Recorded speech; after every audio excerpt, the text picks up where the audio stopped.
fact that this victim lived just across the street from victim number 7, 20-year-old Christina Wexler. How long does a case like this remain open? Hey, still trying to get some music off that thing? Forever. Yeah, but the bezos How terrible. about yourself? How long will you be on it? Well, I won't be here forever. Good luck. But I'll be on the case until I'm solved or I retire. And then the murders suddenly started.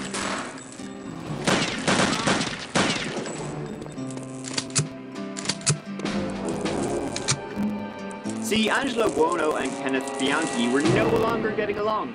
My friendship with Bianchi has ended. This was thanks to Kenneth. See, as it turns out, while all these murders were still ongoing, Bianchi, he had not given up his dream of becoming a police officer. In case you're wondering why I'm so enthusiastic about following my career in Los Angeles, perhaps I should tell you that I'm the kind of a person who likes variety in his work. He would go on patrol and ride in the cars with the LAPD while they patrolled the city and searched for the Hillside Strangler.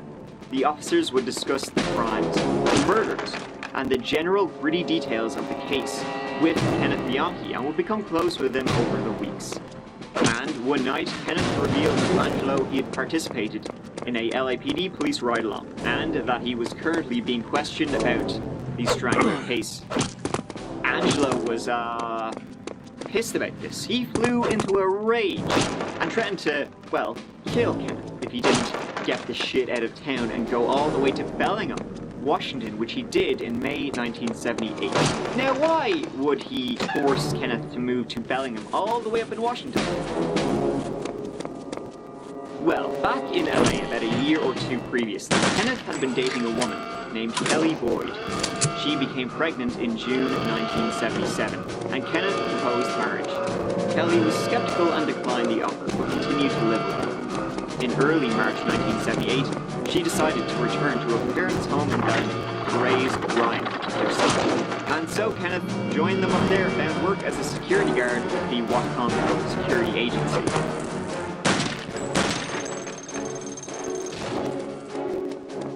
Early Friday morning on the 12th of January 1979, the Bellingham Police Department received information from the security office at Western Washington University that 2 students were missing, 27-year-old Diane Wilder and 22-year-old Karen Mandick.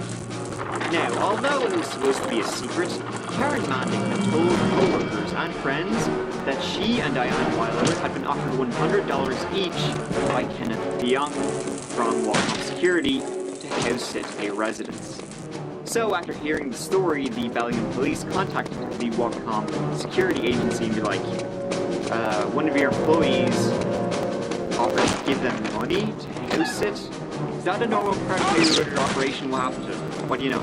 Police contacted the owner of Whatcom Security, who in turn called Kenneth. He claimed he had been at the Whatcom County Sheriff's Office Reserve Unit meeting when they went missing, and denied knowing Karen Mandick at all.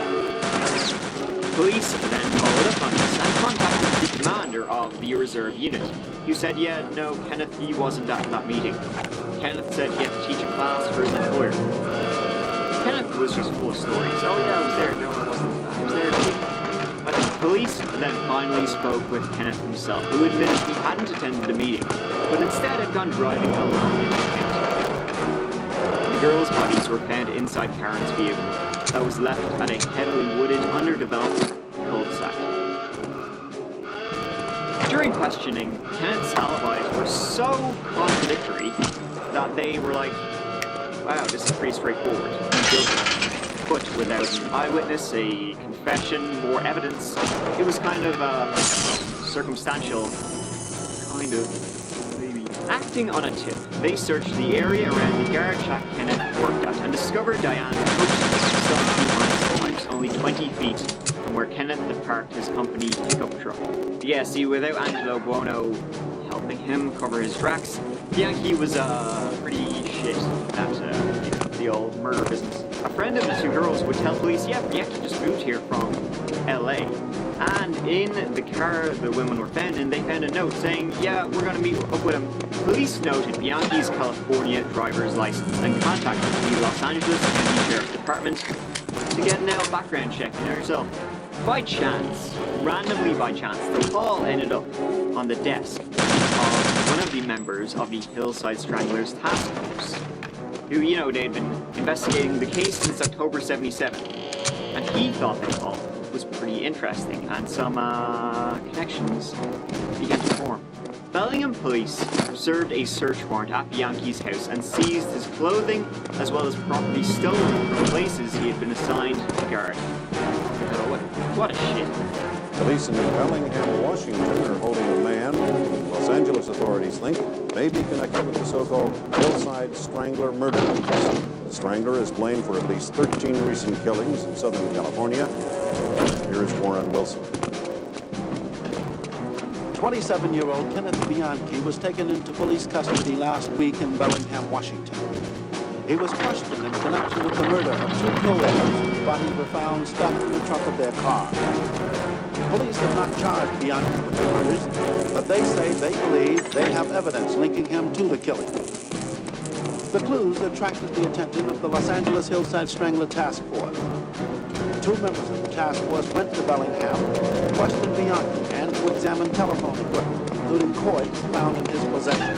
Eventually, enough evidence was collected to formally charge Kenneth with 2 counts of first-degree murder.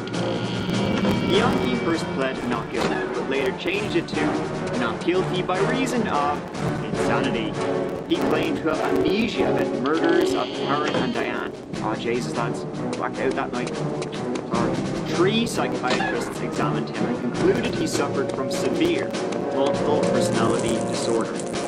Under hypnosis, Bianchi had created an alter ego, Steve Walker, who confessed to killing Mandic and Wilder and gave a detailed account of the crime.